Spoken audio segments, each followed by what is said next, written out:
Non-profit organization FreeSA is set to submit what it says is a Power to the People constitutional amendment bill at the end of this month. The organization says its proposals are focused on providing solutions to the country's political flaws, such as addressing the oversized and unaccountable cabinet and state-owned monopolies. To tell us more about this bill, I'm joined by FreeSA spokesperson Reuben Coetzee. Reuben, a very good afternoon to you, and thank you so much for joining us. Just talk to us about the objectives of this amendment bill and just the work that FreeSA is aiming to achieve. Good afternoon, Katlego, and good afternoon to all your watchers. Thank you so much for having me on this afternoon. So Parliament has opened up calls for the public, for ordinary South African citizens to submit proposed constitutional amendments to the South African Constitution. And we at FreeSA have submitted some of which you've touched on already, three vital pillars that we believed is needed and vital amendments that are needed to fix the broken political structure in South Africa. And South Africans can support it on our website at freesa.org.za and really make their voices heard as well. We don't just want to be the organization that puts policies forward, but we want to engage with ordinary South Africans on these policies and on these solutions and really be the tool which South Africans can keep the government accountable and put policies forth. And the three policies that we've put forth, the three amendments to the Constitution in a nutshell, entails a smaller and more leaner cabinet, reducing the executive from the 72 members that it is at the moment to 30 members, 15 ministers and 15 deputy ministers, which would already reduce costs by 130 million rand if you include salaries, VIP protection, blue lights, and really all the benefits of the executive that can then be invested into an economy that is struggling. We see over the last 2 years that the South African economy has only grown by 0.6%, that our unemployment rate and the expanded unemployment rate is 42%, and really that we need practical solutions to address these problems. And that's the first solution that would go a long way. And then the second one is ensuring that our police services are provincial police services, that they're more on a ground level and can deal with the responses in each province, and that it's not a dedicated response from Pretoria. I think we know the issues from province to province differ. The issues that are taking place in the Gauteng metros like Pretoria, like Tshwane, Ekurhuleni, and Johannesburg are different to those in Khayelitsha, in Mitchells Plain, and in Cape Town. And therefore, our amendment proposes that we need to have provincial police services, but still on a national level, they retain responsibilities like intelligence, cross-border crime, and national standards. And then the last proposed amendment that we also have is banning state monopolies and opening the economy, allowing for public-private partnership to really compete to ensure greater efficiency and greater competition with those enterprises. We see that over the last 10 years, the South African taxpayer has spent roughly 520 billion rand in terms of state-owned enterprises bailouts, and we have really not seen any improved solutions or any improved outcomes for that. And henceforth, we've put forward these proposals, and we hope that South Africans will engage with it and give their responses on our website as well, because we believe that it really is fundamental to give control back to the South African citizens where it belongs, and not in the hands of government, which, to be frank, needs to serve South African people first and foremost. Since if you can put it in a scenario, South African citizens are shareholders in the company that is the South African government, and we see at the moment that the government is not really accountable to its shareholders in what they're doing, and that's why we've put these three proposals forth, and we hope that South Africans will engage with it and support with it, which we will then submit on the 31st of May to Parliament as our proposed amendments to the Constitution. So speaking on the fundamentals of this amendment, I mean, you touched on reducing cabinet. You want 15 ministers and 15 deputy ministers, and quite often the argument has been, oh, but those salaries as well as the perks that come with those that are sitting in cabinet are just a drop in the ocean with regards to how much we can plow back into the economy. It's just but a very small number, which is quite insignificant. Or what's your take on that approach? Well, I think it doesn't just boil down to the cost that will be saved at the end of the day. I think, like you mentioned, that's just a drop in the bucket, saving 130 million rand, which is already a lot of money. South African taxpayers shouldn't be paying 130 million rand for those additional 43 executive members that they're not getting in terms of services and in terms of policy on a national level. At the start of the year, our organization submitted a proposal to the president that outlines how he can consolidate departments, reduce overlapping functions to ensure that there's only an executive of 30 members. But like I mentioned, that's just the first aspect of it. The second one is efficiency. If you have a cabinet where there's only 15 ministers and deputy ministers and their tasks are clearly defined, and we save these costs, really, then we'll ensure greater efficiency in our government as well, which additionally is a vitally important aspect.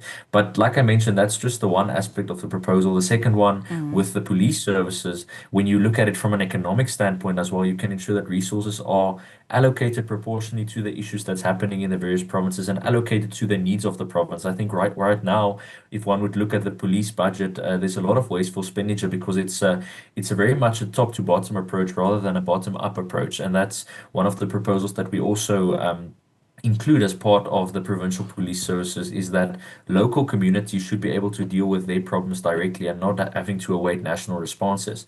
And if you look at that from an economic standpoint, allocating resources from the bottom up as problems occur in the various communities, specifically catered to the needs of the various communities. Like I mentioned, the needs for protection and the need for involvement from the police differs from places like Khayelitsha and Mitchell's Plain, in Cape Town, for instance, as an example, to the metros in Gauteng, and we need to look at that as well. But I think my favorite, and I think really the proposal that we've put forth that can assist in saving the most funds, is really the ban on state monopolies.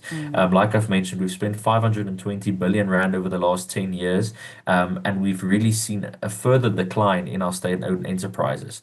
And that's why with this amendment, that we're putting forth is that there can be no state-owned monopolies unless it is approved by 75% supermajority in Parliament. And that would really allow for public-private partnerships to bring in competition and efficiency, and the need for these entities to create profit that comes from the private sector, but then to allow government to put in the regulatory framework to control that as well. Because we see if we've allowed state-owned enterprises in control of the government, like we've done over the past 10 years, it's just like throwing money into the water that can rather be invested on growing our economy. Because like I mentioned, we have a 42% expanded unemployment rate in South Africa, over 12 million South Africans who are unemployed at the moment, and predominantly young people are unemployed. We see that the youth unemployment rate is close to 60%, and that's really where that model is vitally important, that the funds that we can cut there, the greater efficiency that we can ensure and service delivery of our state-owned enterprises can then be reinvested in infrastructure that vitally needs to be revitalized, and as well in growing and expanding an economy that really has not grown over the past 2 years. And speaking about policing, any potential challenges that you would foresee in decentralizing provinces from national when it comes to policing? Like I mentioned earlier, we will still maintain the National Police Service that will have responsibilities like intelligence, cross-border crime, and setting national standards that need to be complied with.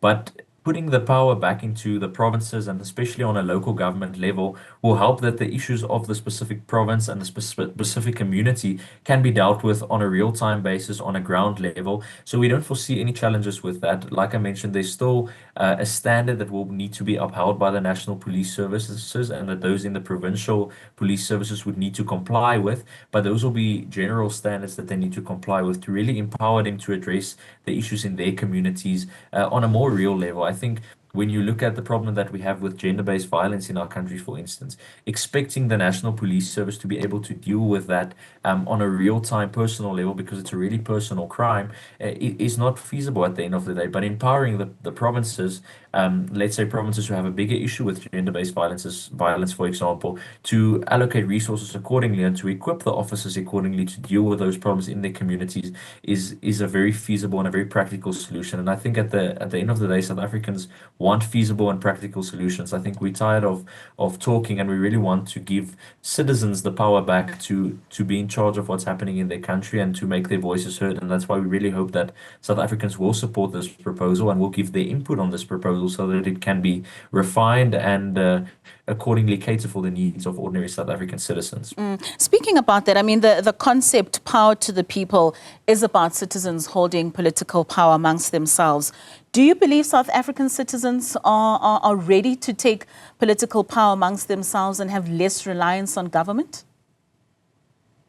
Absolutely. I think as an organization, we really believe in empowering the individual. And that's why I mentioned at the start of the interview that we are really just a platform for South Africans to make their voices heard. We are a public participation organization that really advocates for South Africans to know that they have the right to have a say in what their government does and the decisions that their government take and pursue at the end of the day.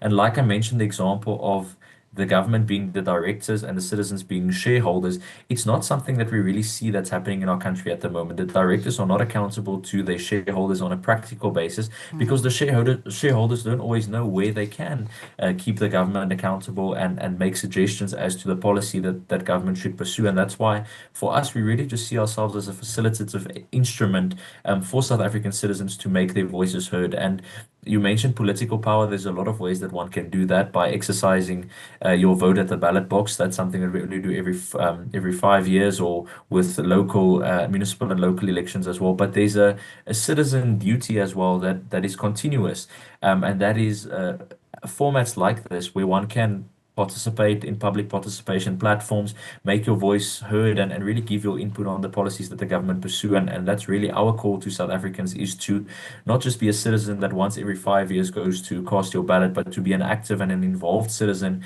that's also involved and aware in the policies that your government set. Because I think a lot of South Africans are not aware of the policies that's being put forth. And that's why we've drafted this proposal for South Africans to support, but equally engage in. Like I said, we are just a facilitative platform, and we want South Africans to engage on this and give solutions that fit them best in their community. Because at the end of the day, they're the ones that's dealing with the problems, and often are the ones themselves that have to come up with the solutions. And we want to keep government accountable so that they also play their constitutional part in addressing the needs of the citizens.